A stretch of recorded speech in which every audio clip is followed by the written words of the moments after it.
पाकिस्तान को इजरायल का जवाब विदेश मंत्री गिदोन सार ने जवाब दिया है। पाकिस्तान आतंकी देश है। गिदोन सार की तरफ से स्टेटमेंट दिया गया। हमें कैसे बताना, हम बर्दाश्त नहीं करेंगे। गिदोन ने स्टेटमेंट दिया है। पाकिस्तान का बयान यहूदी विरोधी है।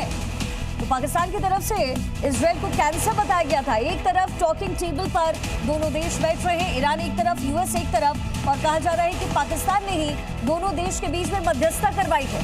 लेकिन अब ये स्टेटमेंट जैसे ही पाकिस्तान ने दिया, इजरायल बिफर गया और इजरायल की तरफ से पाकिस्तान को आतंकी देश करार दिया गया।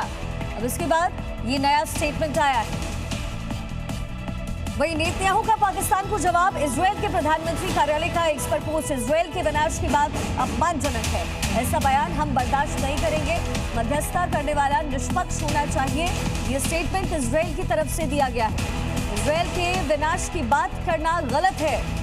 ऐसा बयान बर्दाश्त नहीं होगा। नेतन्याहू ने भी ये स्टेटमेंट दिया है। जो भी मध्यस्थता कर रहा है उसको निष्पक्ष होने की जरूरत है। दो तस्वीर, किस तरीके से ख्वाजा आसिफ की तरफ से ये स्टेटमेंट दिया गया। इजरायल कैंसर है ये कहा ख्वाजा आसिफ ने। वही इजरायल की तरफ से प्रतिक्रिया आई, आतंकी देश है पाकिस्तान, और जो भी व्यक्ति निष्पक्षता करता है वही मध्यस्थता कर सकता है। आइए अब आपको ये बताते हैं कि ये पूरा मामला दरअसल है क्या।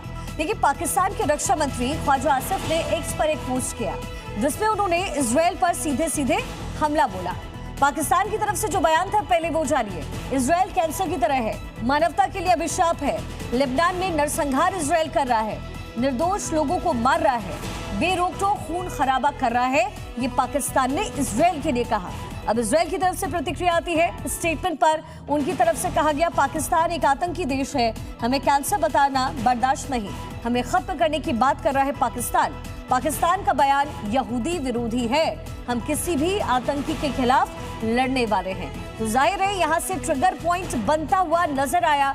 एक तरफ पाकिस्तान जो कि मध्यस्थता कर रहा है दोनों ही देशों के बीच में, और मध्यस्थता करते हुए इस तरीके का स्टेटमेंट देना, ये कहां तक सही है, ये एक अहम सवाल है।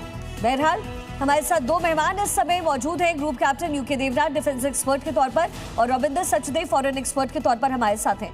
रविंदर जी, सबसे पहला क्वेश्चन मेरा आपसे है, जाहिर तौर पर दोनों देशों के बीच में सीज फायर तो हुआ, लेकिन अभी भी इजरायल रुक नहीं रहा। पाकिस्तान इस तरीके की स्टेटमेंट दे रहा है। क्या ऐसा लगता है कि टॉकिंग टेबल पर इजरायल अब इस पूरे मुद्दे को उठा करके एडवांटेज मोड में चला जाएगा? हाँ, yes, Israel, you are very right, advantage mode में जाएगा। प्लस इसके पीछे मेजर चेस गेम चल रही है। ओके, पाकिस्तान ये नहीं दर्शाना चाहता कि वो अमेरिका के साथ बहुत क्लोजली काम कर रहा है। ओके, इसलिए वो इजराइल के खिलाफ स्टेटमेंट्स दे रहा है जी, ताकि ईरान को ये लगे कि मैं न्यूट्रल सा हूं। एंड बाय द वे, ये चीजें पीछे आपस में कुछ पता नहीं कि व्हाइट हाउस ने इनको बोला हो कि आप कुछ स्टेटमेंट दीजिए इजराइल के खिलाफ, ताकि आपकी पोजीशन लगे कि आप न्यूट्रल हो, ये ना माना जाए कि आप हमारे टोटल पॉन की तरह पे हो, आप हमारे कहने पे काम कर रहे हो। तो वी डोंट नो किस तरह की गेम्स पीछे चल रही हैं। बट स्टेपिंग बैक, यस, ये स्टेटमेंट बहुत एक्सट्रीम है, इन्फ्लेमेटरी है। ऑन द अदर हैंड कुछ इसमें ट्रुथ भी है। इजराइल जो कर रहा है, गाजा में जो इजराइल ने करा, वो जेनोसाइड लाइक के तरीके के एक्शंस हैं, वॉर क्राइम्स हैं वहां पर भी, और लेबनान में भी जो करा इसने कल। ओके, तो बात यह कि दुनिया में इस समय ईरान अमेरिका को कहता है शैतान, इविल। अमेरिका ईरान को कहता है शैतान, इविल, पर ये दोनों आगे कमरे में मिलकर बैठ तो रहे हैं, बात कर रहे हैं।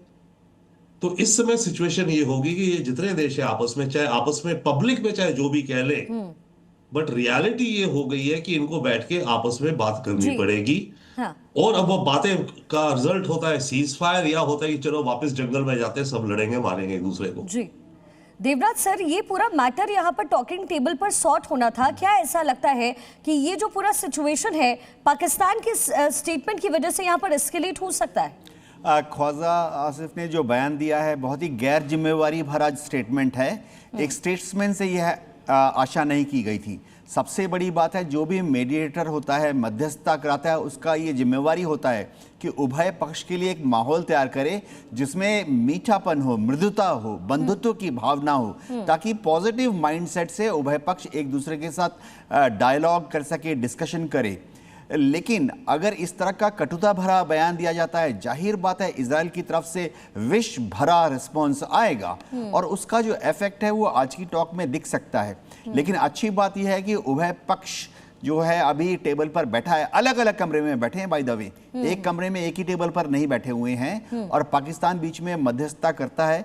इस कमरे से अमेरिकन डेलीगेशन कुछ कहता है, पाकिस्तान का जो हरकारा है वो दौड़ के उस पॉइंट को लेके अगले कमरे में जाता है, अगले कमरे में ईरान का जो रिस्पॉन्स होता है, पाकिस्तान का जो पोस्टमैन है उसको लेकर दूसरे कमरे में दौड़ के जाता है और देता है। हो क्या रहा है, हम सब जानते हैं जो हम मिलिट्री में रह चुके हैं कि जब भी सीज फायर का टॉक होता है सबसे पहले है कि फायर बंद होना चाहिए, हमला बंद होना चाहिए।